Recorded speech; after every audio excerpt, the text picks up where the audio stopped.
Am I my brother's keeper? Yes, I am. Am I my brother's keeper? Yes, I am. Am I my brother's keeper? Yes, I am.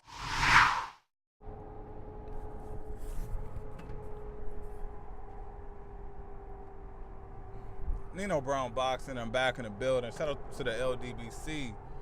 And phone keep falling. Shout out to the LDBC. Don't forget to hit that like button and subscribe. So, I made this video, recorded it a couple times, but I didn't upload it. I felt like I made it too long, but let's get right into it, man. I want to talk about the June 23rd. It's a Sunday card. It's the rematch. Tony Harrison, the WBC 154-pound champion, versus Jermell Charlo. So, the first video I made was extremely detailed. I wrote down notes and shit, had a full breakdown, but I feel like my notes are pretty much embedded in my head. And basically, I want to get straight to the point. I feel that Jermell Charlo will not be able to get past Tony Harrison in this rematch. I feel like Tony Harrison is one of those guys that will just have Jermell Charlo's numbers. He'll just have his number. And that's just that. So basically, the only chance I give Jermell Charlo in this fight is a puncher's chance. But for me, that's not saying much, because I truly believe that Jermell Charlo's power is overrated, and Tony Harrison's power is underrated. So it's like Jermell Charlo has a puncher's chance, but a minimal puncher's chance, when Tony Harrison has a puncher's chance, but slight more of a puncher's chance than people are giving him credit for. So, with that being said,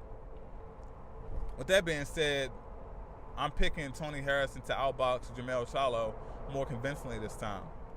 After the first fight, I watched the first fight obviously live. I watched it again a couple of days later, and I watched it again within the past week or so.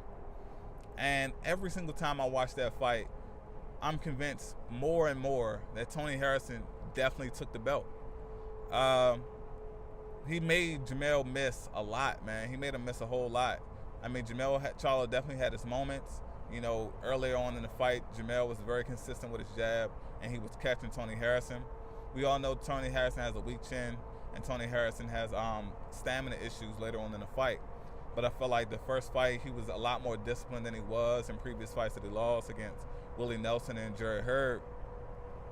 But the thing that worked in Tony Harrison's favor was the fact that Jermell Charlo is extremely overzealous. He's been hearing, obviously, I feel like he's buying into his own hype when it comes to his knockout abilities. The guy only has 15 knockouts on his record. He has a very low knockout percentage. I think it's currently at like 47.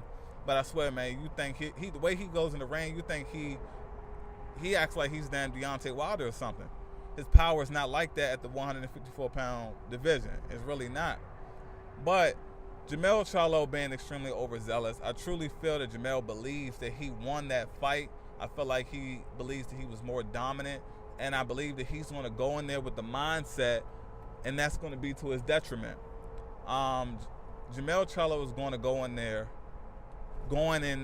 try to basically take Tony Harrison's head off, and he may catch him. He may catch him and he may stop him. But I feel like the percentage of that happening in the second fight has dramatically decreased compared to the first fight. One thing being, Jermell Charlo is going to have a fear. He already suffered his first loss. You can tell he was devastated. Like, that twin connection was serious because Jermell Charlo put up one of his worst performances in that fight in the main event on that card. But basically, Jermell is going to be afraid to leave this fight in the judge's hands, which is going to put him in a position where he's definitely going to be looking for the knockout, that he should wait for it to come naturally. And Tony Harrison is going to make him miss and going to make him pay throughout the whole night. I mean, people forget, Tony Harrison is definitely a longer fighter. He fights behind the jab extremely well, and he out-jabbed the shit out of Jermell Charlo in the first fight.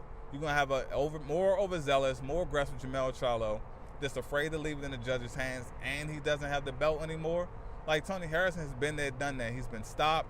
He's been stopped before. He's come back from losses, and he became a champion. Tony Harrison is a veteran at this point. He's going to be very composed. He's already been in this situation. He's been he's been on the losing end already. He's been stopped already. So he's going to come in this fight extremely level-headed. And we all know how Jermell Charlo is. He's overly emotional. I mean, I think he's mentally weak, especially compared to the other guys in his division. He gets riled up a lot. And I feel like Tony Harrison, if he makes an effort to get inside of Jermell Charlo's head, Jermell Charlo is going to throw out every bit of training that Derrick James, this wonderful trainer Derrick James, is going to give to him. He's going to throw all of it out the window, and he's going to go on a mission to destroy Tony Harrison, and he's going to continue to miss just like he did in the first fight. Now, if Jermell Charlo surprises me, he will come in this fight extremely composed. This is the chance I give Jermell Charlo to win. He comes in this fight focused, extremely composed. He works behind his jab, and he stays like at mid-range with Tony Harrison. Tony Harrison will he gets tired later on in the fights. He has those stamina issues. So he's going to have to wear down Tony Harrison. He's going to have Tony Harrison on the back foot. He can't allow Tony Harrison to dictate the pace of the fight. Because if he dictates the pace of the fight, Tony Harrison will have the ability to be more disciplined when it comes to his stamina. But if Jermell Charlo if he can display more effective aggression, he'll have the opportunity to wear down Tony Harrison and stop him later on in the fight. But I truly don't see that happening. I don't see Jermell being that disciplined. I mean, I've seen too much evidence to let me believe that Jermell Charlo is not that mentally strong. Like, he's a guy that some people look at it as passion and, the way he gets so riled up and he's so sensitive. You got guys like Earl Spence and Jerry Hurd with extremely thick skin. They let shit, bounce off of them. They don't really worry about it. It doesn't faze them. But put it like this, Tony Harrison, if you're watching this video, get under Jermell Charlo's skin. Piss him off. Because if you piss him off, he's going to go in there trying to knock you out. Tony Harrison, we know your kryptonite is your chin. You've already overcame that against Jermell Charlo once. If you piss him off, you get him off of his game, you beat him mentally before the fight, you will defend your title, and you can have your rematch with Jerry Hurd and try to unify and get the rest of the belts and go from there. That's just my breakdown. That's my take on it. This Nino Brown Boxing. Shout out to the LDBC. Don't forget to hit that like button and subscribe. I'm out.